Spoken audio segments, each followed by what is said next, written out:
Hello, I'm Tony Marturano. Welcome to the making of my new supernatural horror series, Sinister.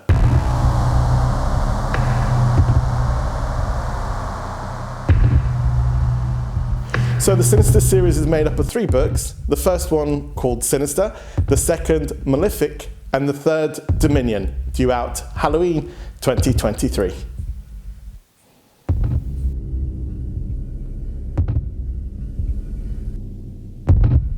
So the first book, Sinister, is set in an unassuming small village just on the outside of Cambridge, a place called Fenfield, one of those peaceful villages, and on a peaceful lane called Meadow Lane, where nothing much happens until that peace is shattered one night by an unusual earthquake.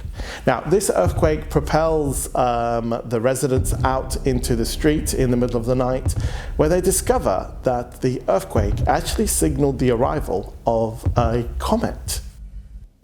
And so most people believe, obviously, that it's very innocuous, that it's just going to pass the Earth, and at least that's what scientists are saying on the record. But the conspiracy theorists have another theory, which goes unnoticed at first and then starts to gather traction. And now this then is combined with some bizarre events that are happening around the country. So those bizarre events eventually reach Meadow Lane, where one of the residents is brutally murdered. Of course, there's a lot of talking, a lot of rumors, etc., about what could have happened and why it happened to this particular person.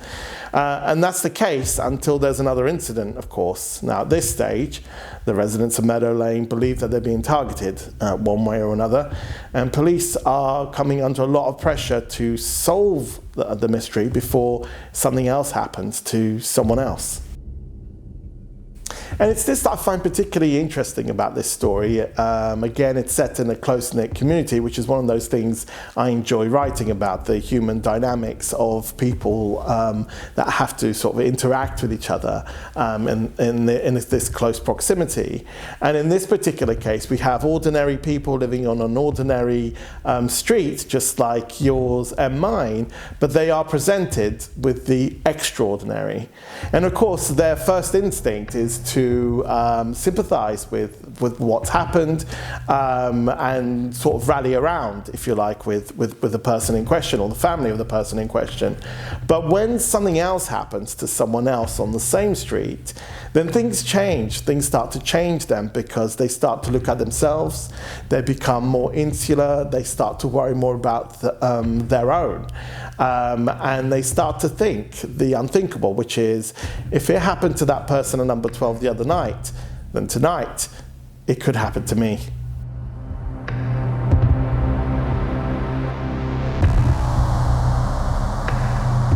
So Sophie Cooper is our main character. She lives on Meadow Lane. And Sophie has some social anxiety. She's wrestling with some issues that are a side effect of something awful that happened to her a few years back. We find out what this is in the prologue of the book. And so she's wrestling with a few things, and interestingly, part of that battle is for her to take a job. She agrees with her therapist that she's going to take a job in a very public place. And in this case, that public place is an airport. Now, for Sophie, she starts out this day, which is a relatively ordinary day, apart from the fact that it's her 21st birthday, with the plan that she's going to go to work and come home and celebrate by having a special meal with her father.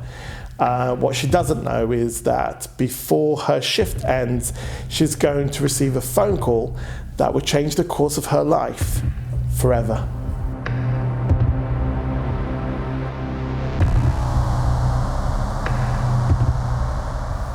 Well, those who follow me on social media will already know about this.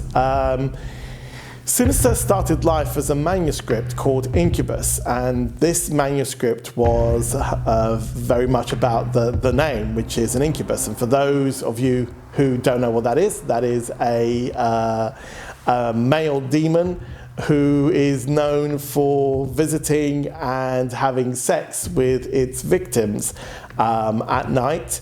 And the succubus is the female equivalent, at least according to folklore. And so a few years back, I came up, well, I kind of had this compulsion. I wanted to write a shocker of a horror that didn't really hold back. And part of that was to write this book about the incubus. And I think I started writing the manuscript, but at the same time, I was flirting with the idea of writing psychosis at the time. And so I actually left Incubus and actually started writing Psychosis with the idea of going back, obviously. What I didn't know at the time, of course, was how successful the Haunted series was going to become. So I then decided that I was going to write a sequel to Psychosis, obviously, which is Haunted. And then after that, I then decided to write Cursed. So Incubus kept getting bumped back, all these years, until eventually the first part of the series, or the Haunted series, was complete. The trilogy was complete, and I decided to go back and actually finish Sinister. But when I did, I realized that I was actually at a different place in my writing. I wasn't in the mood to write, a kind of a slasher horror. I really wanted to write something different. For me, horror isn't about necessarily about spinning heads and vomiting pea soup, etc., and hacking off limbs. For me, I much more enjoy theatre of the mind as well. I think that's what makes things much more scarier. With an element of horror, perhaps, etc. So I decided that I didn't want to write that book anymore, especially since I believed that a book about a sex-hungry demon was going to become tiring pretty quickly. So Sinister was born, and Sinister contains some of the chilling supernatural elements of Incubus, but so much more.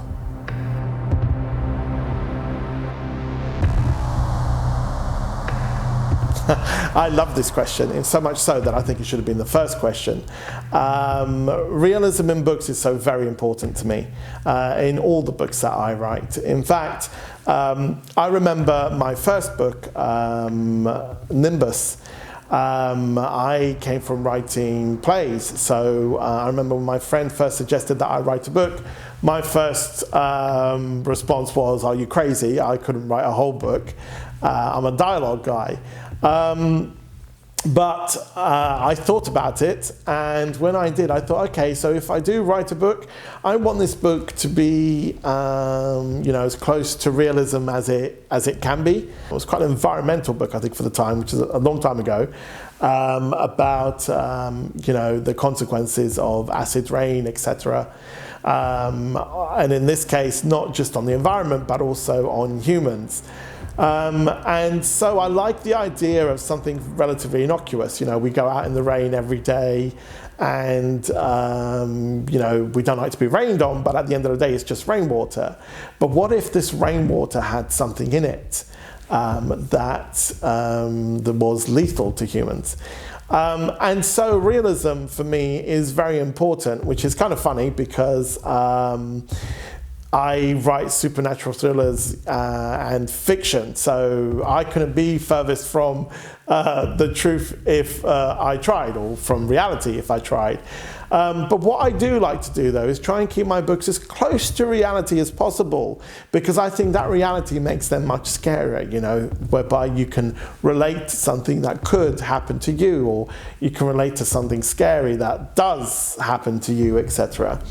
So realism in books to me is very important. That's why I do a lot of research when I am actually before writing and during writing, not necessarily before, because when I write something, I want to try and keep it as close to terrifying as it can be. And there's nothing more terrifying than reality.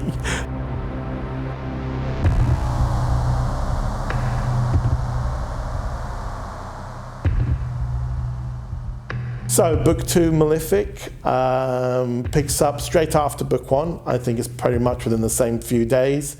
Sophie makes her choice at the end of book 1, and we follow the results of that in book 2. Book 2 represents a transition for Sophie. We started out with this girl who had social anxieties, etc., and lived a relatively reclusive life with just her close circle. But in book 2, she's forced to confront some tough realities about her past. And part of book 2 is her actually going to confront those realities, which is a big choice for her. And I think that kind of is a real step up in her character development. I think each of us in life, we go through experiences that shape us. And in book 1, Sophie went through some experiences and some learning that really shaped her. And book 2, I think she's going to go that step further. I mean, she doesn't know what really awaits in Venice.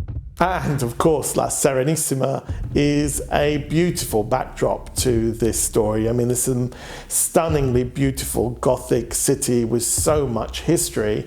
I think is a perfect backdrop to a story with such supernatural elements as the ones we discover in book 1. And book 2, that progression, I think that city truly does lend itself. In fact, I received a lot of email about, initially I actually had feedback from my editors about the atmosphere in book 2 and how it was different to book 1. And that's kind of by design in a way, is the fact that obviously you have this normal village lane in England in book 1, and then we have this city with all of the architecture, etc., and the water, and I think that really adds a new dimension to the whole series. And no, in answer to some of the questions that I've received about why is book 2 set in Italy, there's no specific reason other than what I've just explained. It was kind of natural for the progression of this story for Sophie to go to Italy, and I think Venice obviously is the fantastic setting for book 2, but there's no other reason other than that. I mean, I don't have family there or anything, which I think is some of the questions that I had. I do love Venice, and I have some cousins actually in Trieste, which is just nearby Venice, but no family there.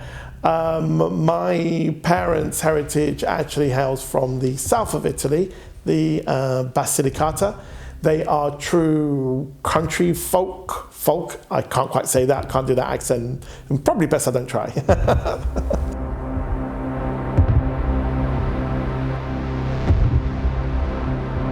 I think one of the running themes throughout the whole series is fate. And the whole concept of predestination. Some people believe in it, some don't. But what if when we're born, our life has already been mapped out for us? What if our fate has already been predetermined? A lot of people like to believe that they shape their own fate in life. But what if they don't? What if the end of our story has already been written by something else or someone else? Sophia, as she is known in book 2, is confronted by this. She is confronted by the fact that her life may not be what she believed it to be, but that is something else entirely different and much more terrifying. She soon realizes that the events in book 1 are connected in book 2, and that deep in the heart of Venice, it isn't just fate that awaits her, but a horror unlike anything she could ever have imagined.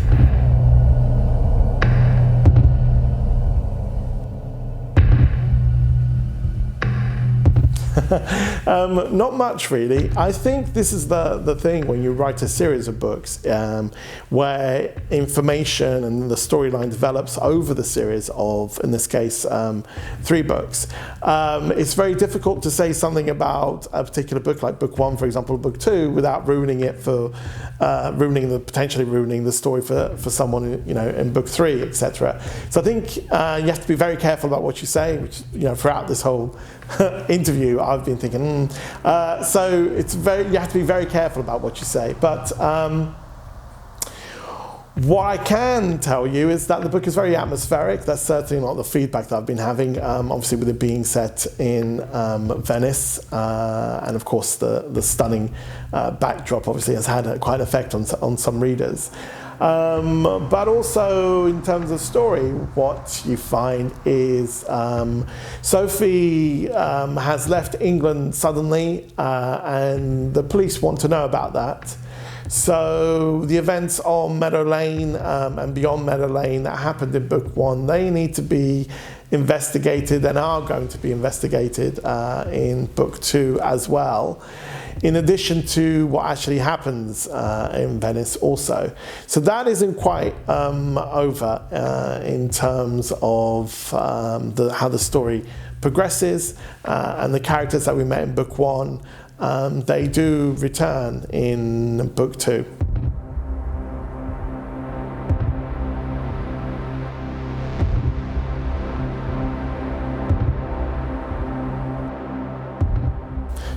Well, I think we're back to that same situation of how much can you really tell about the series without giving too much away.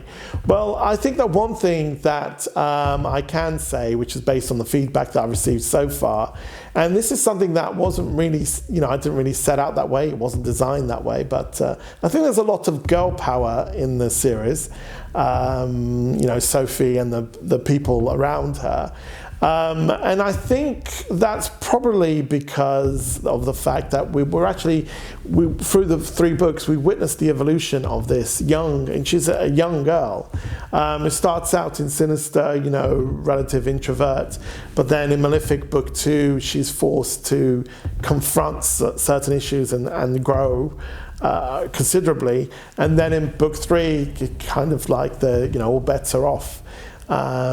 She is taking control of her life, and she is going to do whatever she has to do in order to achieve her objective, which sounds so vague, but at the same time I'm kind of like dodging any potential spoilers. I think also what people can expect from book 3, certainly, can't say much, it's still being written at the moment, but what I can say is probably expect more action. There's definitely more action in book 3 than there is in book 1 and 2. That thing I can say for sure. And I think, again, that's that national progression whereby you're starting out these books where you're learning and you're discovering different things as you go through into the 2nd book. Then in the 3rd book, it's time to take action on all of the things that you've kind of learned and picked up along the way. So expect a lot of action, still some horror and supernatural elements in book 3 for sure. And across the series, expect a lot of atmosphere, definitely horror. And yes, demonology, witchcraft, there are elements of these throughout all 3 books for sure, and there's a reason for that. These things tend to go hand in hand. Certainly they do in this series.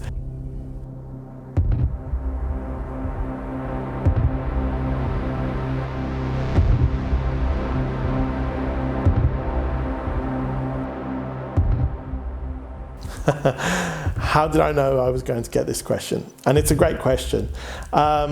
Those following me on social media will know the answer to this already, and obviously from this interview you'll also know the lifespan, the history behind what was Incubus but is now the Sinister series.